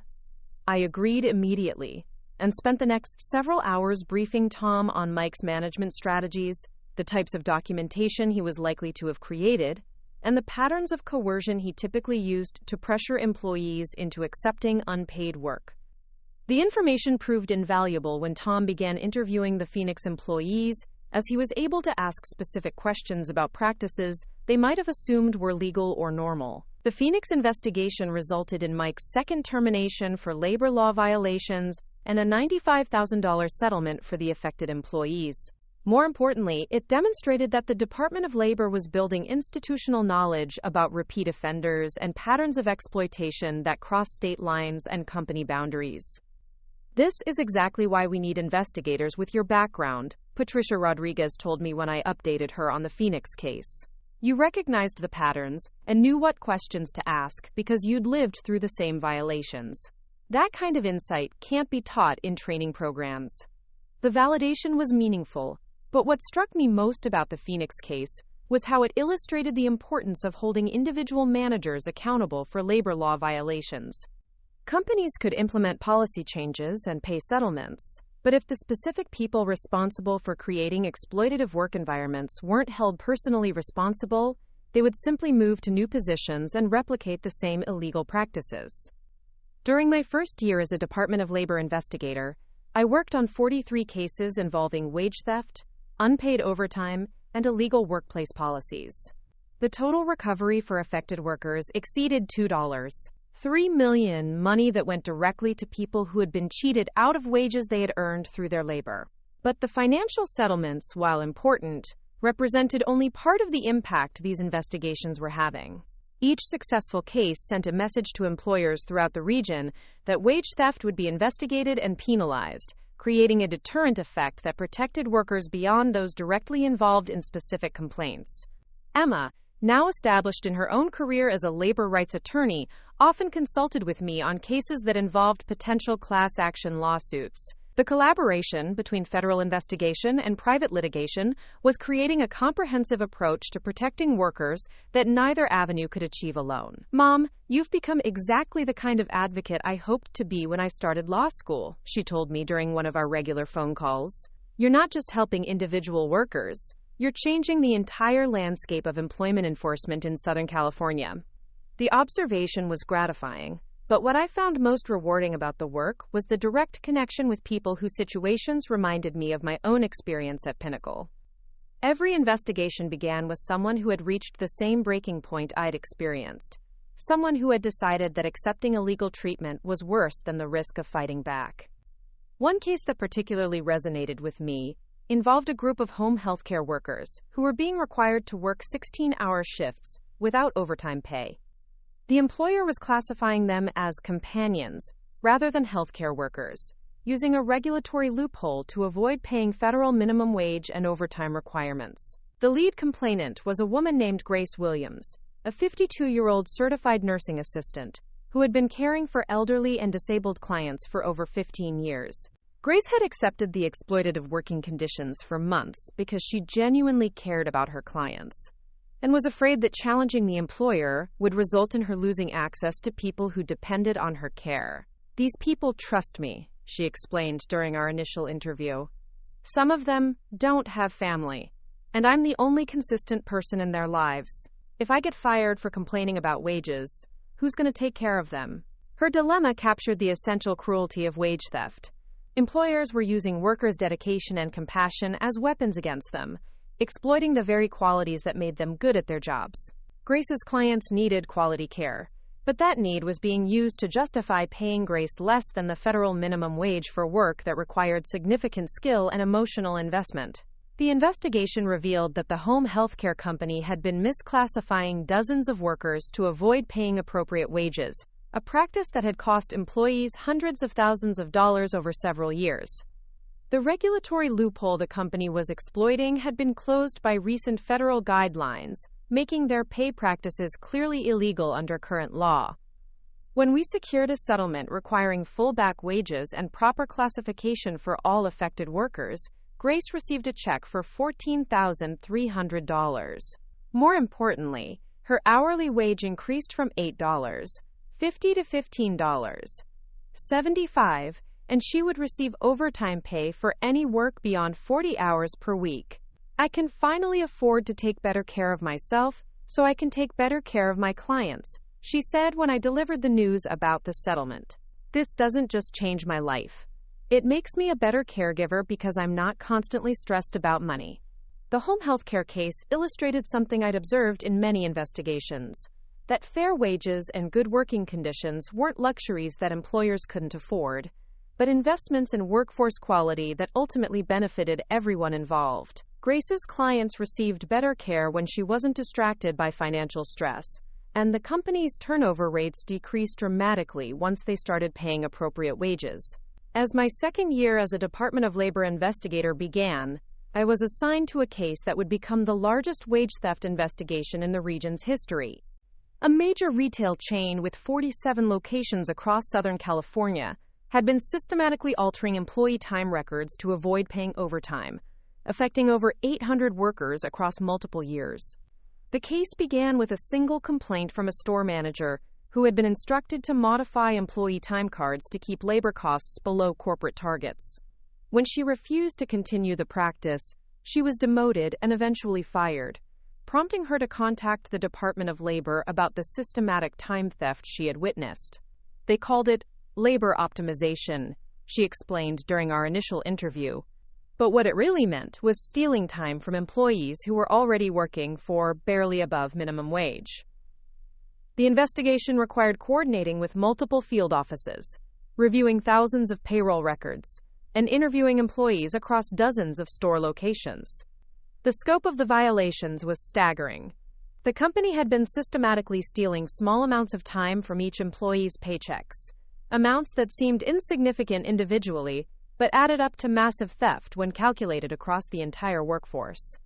My role in the investigation focused on employee interviews and documentation analysis, work that drew heavily on the skills I'd developed during my own case at Pinnacle. The ability to help workers understand their rights and feel comfortable sharing their experiences was crucial when dealing with a company that had created an atmosphere of fear around discussing working conditions. Many of the employees I interviewed had noticed discrepancies in their paychecks but had assumed the problems were clerical errors or misunderstandings about company policies. The systematic nature of the time theft had been hidden by making small adjustments to individual records, rather than implementing obvious policy changes that workers would recognize as violations. "I thought I was just bad at keeping track of my hours," one employee told me. When I tried to ask my manager about it, she said the computer system was more accurate than my memory, so I stopped questioning the discrepancies. The retail chain investigation took 18 months to complete and resulted in a $4.7 million settlement, the largest wage theft recovery in the region's history. Over 800 employees received back wages averaging $5,900 each, money that represented years of stolen time and unpaid labor. But beyond the financial recovery, the case established important precedents about corporate responsibility for systematic wage theft and the use of technology to facilitate time theft. The company was required to implement comprehensive monitoring systems to prevent future violations and submit to ongoing federal oversight of their payroll practices. The success of the retail chain case led to my promotion to senior investigator and assignment to a specialized unit focused on complex, multi-location wage theft cases. The new position came with increased responsibility and the opportunity to mentor newer investigators who were just beginning their careers in labor law enforcement. One of my first mentoring assignments involved training Jennifer Park, a recent law school graduate who had been hired as an entry-level investigator. Jennifer was brilliant and highly motivated, but she lacked the practical experience of workplace exploitation that had shaped my approach to investigations. "I understand the legal frameworks and regulatory requirements," she told me during one of our training sessions. "But I sometimes struggle to connect with workers who seem suspicious of federal investigators." "That suspicion is usually based on experience," I explained. "Many workers have been conditioned to believe that complaining about workplace problems will result in retaliation, and they're not sure whether federal investigators can actually protect them from employer revenge." I shared stories from my own cases, emphasizing the importance of building trust with complainants and helping them understand not just their legal rights but the practical protections available to them. Jennifer was a quick learner, and within months she was conducting independent interviews and building strong cases based on worker testimony. "The thing that surprises me most about this work," she said after completing her first major investigation, "is how often the violations are obvious once you know what to look for. It's like employers are counting on workers not understanding their rights." Her observation was accurate and depressing. The vast majority of wage theft cases I'd worked on involved violations that would have been immediately obvious to anyone familiar with federal labor law, but workers were accepting illegal treatment because they lacked basic information about their rights and protections. This realization led me to begin speaking at community centers, union halls, and worker advocacy organizations throughout Southern California. The presentations focused on helping employees recognize wage theft, understand their rights under federal law, and learn how to document violations and file complaints with the Department of Labor. The response to these educational programs was overwhelming. Every presentation drew standing room-only crowds, and the question and answer sessions often extended long past the scheduled time, as workers described situations they'd been uncertain about and asked for guidance on how to address specific problems. "I've been working in restaurants for 20 years, one attendee told me after a presentation in Long Beach. "And I just learned tonight that my employer has been stealing from my tips illegally for the past 5 years. I thought tip sharing with the kitchen was just how restaurants worked." These conversations reinforced my understanding that wage theft was largely successful because it operated in an information vacuum. Workers who understood their rights were much less likely to accept illegal treatment, and employers who knew their practices would be scrutinized by informed employees were less likely to attempt violations in the first place. The educational component of my work became increasingly important as word spread about successful Department of Labor investigations. More workers were filing complaints, but they were also better prepared to document violations and provide the kind of detailed information that made investigations more efficient and effective. 3 years into my career as a labor investigator, I was asked to testify before a congressional subcommittee about wage theft enforcement and the effectiveness of federal investigations in protecting workers' rights. The hearing was part of a broader examination of labor law enforcement, and my testimony focused on the practical impact of investigations on both individual workers and entire industries. "The most important thing to understand about wage theft," I told the subcommittee, "is that it's not a victimless crime. Every dollar stolen from workers' paychecks is money that doesn't go toward rent, groceries, healthcare, or children's education. These violations have real consequences for real families." I described specific cases I'd worked on, emphasizing how wage theft disproportionately affected workers who were already struggling financially and had limited resources to challenge illegal treatment. The subcommittee members asked detailed questions about investigation procedures, enforcement challenges, and the deterrent effect of successful prosecutions. The hearing resulted in increased funding for wage theft investigations and new requirements for companies to post information about workers' rights in multiple languages. More importantly, it raised public awareness about the scope of wage theft and the federal resources available to workers who were experiencing violations. Emma attended the congressional hearing and sat in the gallery during my testimony. Afterward, she told me it was one of the proudest moments of her life. "Mom, watching you speak to Congress about protecting workers' rights, I kept thinking about the woman who was afraid to challenge unpaid Christmas coverage 3 years ago. The transformation has been incredible." The transformation she described hadn't felt dramatic while it was happening, but looking back, I could see how each case I'd worked on had built my confidence and expertise. The woman who had once been afraid to question her manager's illegal policies had become someone who testified before Congress about the importance of enforcing federal labor law. My 4th year as a Department of Labor investigator began with an assignment that would become the most complex and rewarding case of my career. A whistleblower complaint alleged that a major construction company was systematically misclassifying employees as independent contractors to avoid paying overtime, benefits, and payroll taxes. The practice affected over 1,200 workers across multiple states and represented one of the largest misclassification schemes ever investigated by the department. The case required coordinating with investigators in 6 different states, analyzing employment records going back 5 years, and interviewing workers whose job classifications ranged from heavy equipment operators to project supervisors. The complexity of the construction industry and the various legitimate uses of independent contractors made this investigation particularly challenging. My role focused on the California operations, where over 400 workers had been misclassified over a 3-year period. The interviews revealed a systematic pattern of treating workers like employees while classifying them as contractors to avoid federal wage and hour requirements. "They told us we were independent contractors, but they controlled every aspect of our work," explained Carlos Ruiz, a crane operator who had been with the company for 8 years. "We had to use their equipment, follow their schedules, and work under their direct supervision. The only thing independent about it was that we didn't get overtime pay or health insurance." The construction industry case took 2 years to investigate and resulted in a $12.8 million settlement, the largest employee misclassification recovery in the department's history. Over 1,200 workers received back wages, overtime payments, and compensation for benefits they should have received as properly classified employees. Beyond the financial recovery, the case established important precedents about employee classification in the construction industry and led to industry-wide changes in how contractors structured their workforce relationships. The deterrent effect extended far beyond the specific company involved, as construction firms throughout the region reviewed their classification practices to ensure compliance with federal regulations. As I approached my 5th anniversary as a Department of Labor investigator, I reflected on the journey that had brought me from accepting mandatory unpaid Christmas coverage to leading complex multi-state investigations that protected thousands of workers.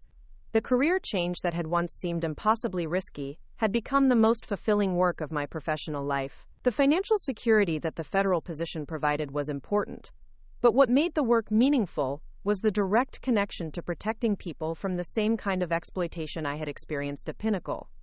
Every investigation was an opportunity to help workers understand their rights and hold employers accountable for violations that had real consequences for real families. Emma, now a senior attorney at a major labor rights organization, often collaborated with me on cases that involved both federal investigation and private litigation. Our professional partnership had grown out of our shared experience with the Pinnacle case, and it represented the kind of comprehensive approach to worker protection that neither government enforcement nor private advocacy could achieve alone. Mom, you've created a legacy that goes far beyond the individual cases you've worked on, she told me during a recent conversation. You've shown that workers don't have to accept illegal treatment, and you've helped create a culture where wage theft is recognized as the serious crime it's always been. The legacy she described felt both substantial and incomplete. While we had made significant progress in protecting workers and holding employers accountable for violations, wage theft remained a pervasive problem that affected millions of workers across every industry and region. But the progress was real and measurable. The Department of Labor's Southern California office had recovered over $47 million in stolen wages during my tenure, money that had gone directly to workers who had been cheated by their employers. More importantly, the deterrent effect of successful investigations had created an environment where employers were less likely to attempt violations and workers were more likely to report problems when they occurred. The Christmas Day coverage that had once seemed like an insurmountable problem had become the catalyst for a career focused on ensuring that other workers didn't have to choose between accepting illegal treatment and risking their economic security. Sometimes the most important victories are the ones that prevent future battles from having to be fought at all. Up next, you've got 2 more standout stories right on your screen. If this one hit the mark, you won't want to pass these up. Just click and check them out.